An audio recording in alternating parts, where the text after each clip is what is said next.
Chaque année, dans le monde entier, la nuit du 24 au 25 décembre marque les réjouissances de Noël. Célébration de la naissance de Jésus, mais aussi des enfants ou de la famille, la fête de Noël n'est pas l'apanage des seuls chrétiens. Si Noël a gagné son titre de fête universelle, dans la Bible pourtant 2 évangiles seulement racontent la naissance de Jésus, ceux de Matthieu et de Luc. Comment le récit banal d'une naissance est-il devenu une fête incontournable? Quel est le message de Noël? Pour décortiquer cet événement dont nous croyons souvent tout connaître, nous recevons le théologien Jean-Marc Tétat. Jean-Marc Tétat, dans quelles circonstances a émergé la fête de Noël telle que nous la connaissons aujourd'hui? La fête de Noël est une fête chrétienne relativement tardive, bien plus tardive que Pâques. Elle prend forme, sous une forme qui ressemble un peu à ce que nous connaissons aujourd'hui, seulement au IIIe siècle, à la fin du IIIe siècle, à Rome. Pourquoi cette date-là? Parce que autour de 270 après Jésus-Christ, l'empereur Aurélien institue le 25 décembre la fête du soleil invaincu. Et au moment où l'empereur Constantin adopte le christianisme, la communauté chrétienne de Rome transforme la fête du soleil invaincu en la fête de la naissance de Jésus. Donc le véritable soleil, il y a plein de métaphores bibliques en ce sens-là, c'est le Christ. C'est ça l'idée qu'il y a derrière. Et cela s'inscrit d'autre part dans toute une manière d'investir le cycle solaire de l'année par des fêtes chrétiennes. Parce qu'on a le 25 décembre, la fête de la naissance de Jésus, mais on a au solstice d'été la fête de la naissance du précurseur, la Saint-Jean. Et puis, on a à l'équinoxe de printemps, c'est logique, 3 mois avant la naissance, qu'est-ce qui se passe? La conception. Donc, la conception de Jésus tombe sur l'équinoxe de printemps. Et, tout aussi logique, la conception de Saint-Jean tombe sur l'équinoxe d'automne. Donc, vous avez les 4 points centraux de l'année solaire qui sont investis des fêtes chrétiennes essentielles pour l'arrivée, le tournant de l'histoire du salut. Donc en fait, on doit la fête de Noël aux Romains. On doit la fête de Noël aux Romains et à un phénomène assez classique dans l'histoire des religions, le réinvestissement d'une vieille fête par une nouvelle religion. Et avec une dimension supplémentaire, la superposition de l'histoire du salut sur donc, la dimension historique, téléologique de l'histoire, qui a un sens, sur le cycle de l'histoire solaire. Donc ça veut dire qu'au départ, les chrétiens ne fêtaient pas Noël. Au départ, les chrétiens ne fêtaient pas Noël. La grande fête traditionnelle de la chrétienté, c'est la fête de Pâques. Lorsque le christianisme devient la religion de l'Empire romain, la fête de Noël devient l'une des plus grandes fêtes. Pourtant, dans la Bible, seulement 2 évangiles racontent la naissance de Jésus. Oui, vous avez raison, c'est uniquement les évangiles de Luc et de Matthieu qui la racontent, qui reprennent un motif traditionnel de la mythologie de l'époque, à savoir les dieux qui deviennent des hommes, qui se manifestent dans le monde des hommes. Donc il n'y a, au niveau du motif, rien de très original. Ce qui est, encore une fois, là intéressant, c'est que le christianisme investit ce motif pour lui donner un autre sens.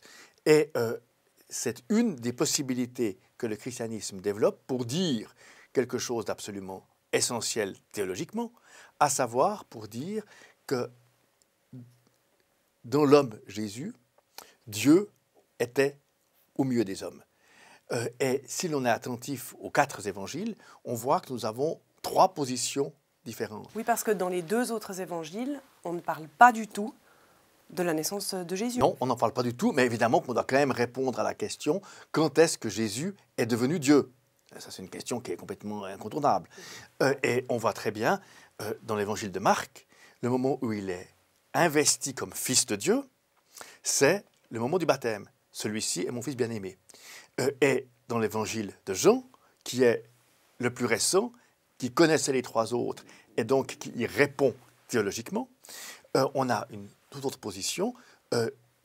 La parole était avec Dieu, la parole était Dieu, dès les origines, au commencement. C'est le prologue de l'évangile de Jean. Donc vous avez 3 positions théologiques dont on peut dire qu'à chaque fois, elles remontent le moment où Jésus est reconnu, investi comme fils de Dieu, un peu plus haut dans la chronologie.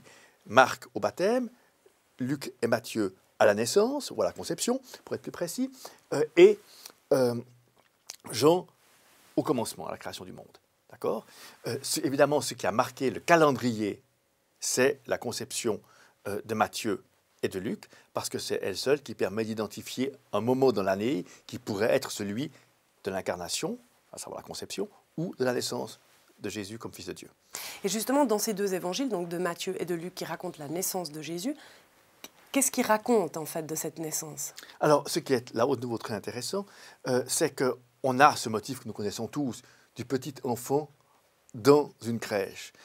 Ce qui nous paraît aujourd'hui touchant a un tout autre sens si on regarde le texte un peu plus près, à savoir, dans les deux évangiles, nous avons affaire au récit de personnes qui sont marginalisées et qui sont reconnues soit par les anges, dans Luc, soit par les rois mages, donc par les sages, dans l'évangile de Matthieu, comme le Fils de Dieu.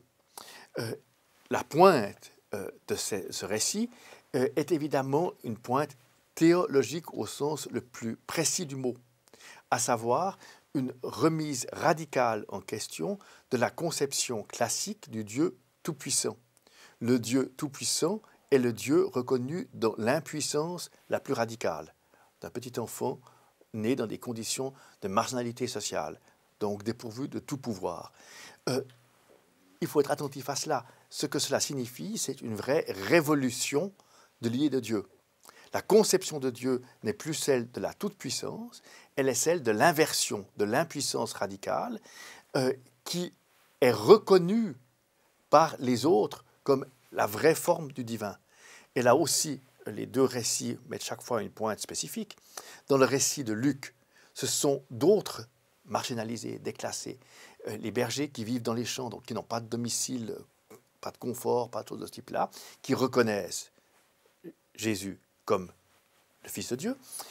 Et dans le récit de l'évangile de Matthieu, ce sont les sages qui le reconnaissent comme le véritable Fils de Dieu, donc comme l'incarnation de Dieu, et qui provoquent la réaction violente des puissants, à savoir le récit, évidemment légendaire, du massacre des innocents par Hérode. Donc le roi se méprend complètement sur le sens de la puissance divine, il la comprend comme une menace pour son propre pouvoir, au lieu de reconnaître la critique radicale du pouvoir qu'instruit le récit ou l'événement de la naissance de Jésus.